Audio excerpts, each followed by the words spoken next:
So, good morning, everyone. The title of my comments today is The Raw Vulnerability of Everyday Life. And as we often discuss, life in its essence is fragile, it's filled with uncertainty. But from a Buddhist perspective, this raw vulnerability is an inescapable truth, a reflection of the impermanent and interconnected nature of existence, which we often talk about. And very often, folks see this vulnerability as a source of fear or discomfort, the uncertainty, the fragility. But I would suggest to you that it's also an invitation to awaken to the profound truths of life and an opportunity to cultivate wisdom, compassion, and equanimity. Because by understanding and embracing the nature of this vulnerability, the secret is we uncover, or we have the possibility of uncovering the path to inner freedom. And I'll try to explain what I mean by that. You know, at the heart of the Buddhist teachings is the First Noble Truth, where he acknowledges the presence of suffering, or dukkha, which dukkha is often translated not just as suffering, but as dissatisfaction, annoyance, unsatisfactoriness.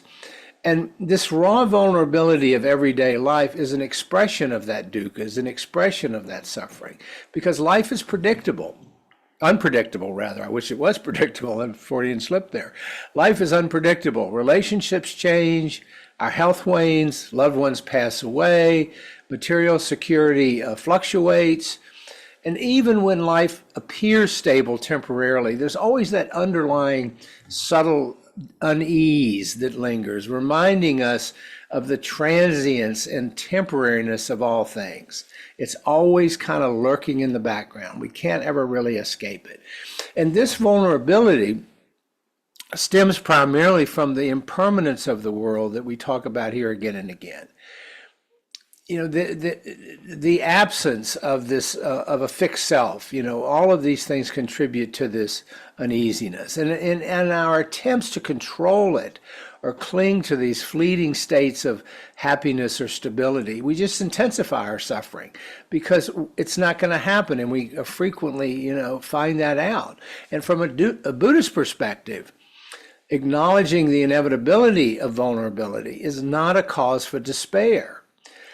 It's a starting point for finding true freedom. Because when we stop resisting it, when we stop resisting the truth of dukkha and open ourselves to it, we begin to see life clearly as it is. One of the profound insights that the Buddha taught, as you know, is that all beings are interconnected with regards to our experiences. So the vulnerability that each of us experiences is not unique to us. It's a shared condition of existence. Everybody lives with it, whether we deal with it differently, but none of us are free of it. And so recognizing this shared vulnerability, it really serves to soften the boundaries between ourselves and others. It brings a commonality to our relationships. It helps us nurture compassion and loving kindness. So there's that real movement toward interconnectedness. When we see that others too are navigating their own struggles, navigating their own uncertainties, dealing with this vulnerability, it moves us to respond with care and understanding.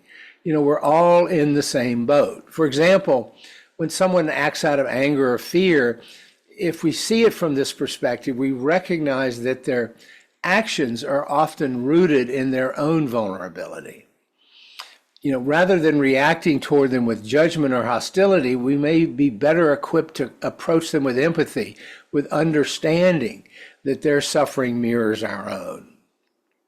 And in this way, this vulnerability becomes a bridge that connects us to this larger web of life. The raw vulnerability of everyday life is inseparable from the truth of impermanence. It is embedded in the truth of impermanence. Everything we hold dear, our possessions, our relationships, even our own bodies, is subject to change and eventual dissolution. And this, while this realization initially evokes anxiety, we want to push against it, it also holds a potential for really finding freedom. Because when we fully accept impermanence, we learn to let go of our attachment to outcomes. Let me repeat that. When we fully accept the law of impermanence, we learn to let go of our attachment to outcomes.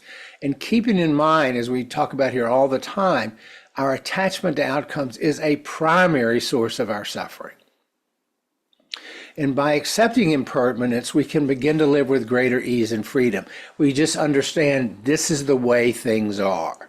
It's not personal. It's not about me. It's just the way things are. There's an acceptance that comes with that. So our practice encourages us to meet this vulnerability with mindfulness and especially with non-attachment and non-attachment to outcomes. By observing our thoughts and emotions without clinging to them, we develop the capacity, the equanimity to remain steady amidst life's uncertainties. And they're always lurking out there, life's uncertainties. So this is not a denial of vulnerability. It's a full embrace of vulnerability with a heart of equanimity. We lean into our vulnerability. We recognize it. We expect it. We're not surprised by it. We're not blindsided by it. We're not caught off guard by it. And in doing so, we see that life's fragility is not a weakness, but an intrinsic aspect of its beauty and mystery. Because this raw vulnerability serves as a reminder to live fully, to live in the moment fully, to not live on autopilot, to not just blow past experiences. Because since the future is uncertain and the past cannot be unchanged, as we talked about on Saturday, the present is the only reality we truly have. We can imagine what's going to happen. We can regret what has already happened, but that's nothing we can do anything about. Our teachings remind us to emphasize mindfulness as a means of grounding ourselves in the here and now. When we are fully present, we can appreciate the fleeting nature of life as it unfolds without being overwhelmed by it. So often when we're clinging to a fixed view of how things should be, change, unexpected change, overwhelms us. It's a primary source of overwhelm. So think about for a moment, if you will, the simple act of watching a flower bloom, which can become a real teaching on impermanence. The flower's beauty is heightened by the knowledge that it will soon wither. We have this large Christmas cactus in our window out front, and it recently, 2 weeks ago, it just exploded with blooms. I've never seen so many blooms. It was beautiful. But a week later, they had all withered and were dead on the floor. But that didn't take away from the beauty of the blooms. It just reminded me that they were temporary, that they were impermanent, as are all phenomenon. It made me appreciate it even more because I understood the transient nature of those blooms. I love that metaphor of the flower and the withering flower because it really drives this point home. Similarly, when we cherish our relationships, when we savor them, knowing that they too are impermanent, that everything around us is impermanent, it just raises our appreciation. It raises our gratitude. And this mindfulness transforms vulnerability into a source of gratitude.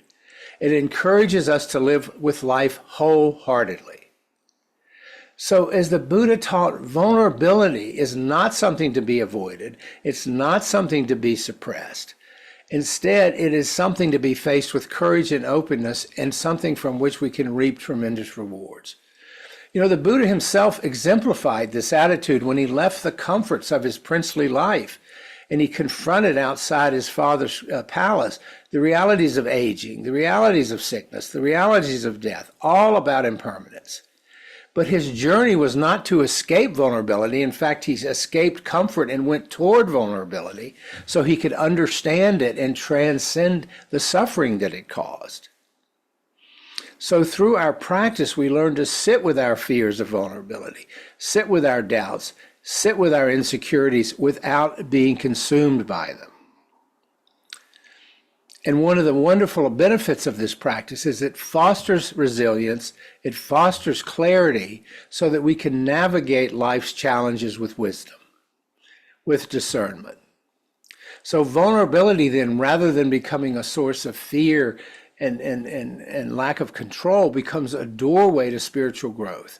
It helps reveal the depths of our inner strength. You know, we can reflect on the times when we felt vulnerable and came through it successfully.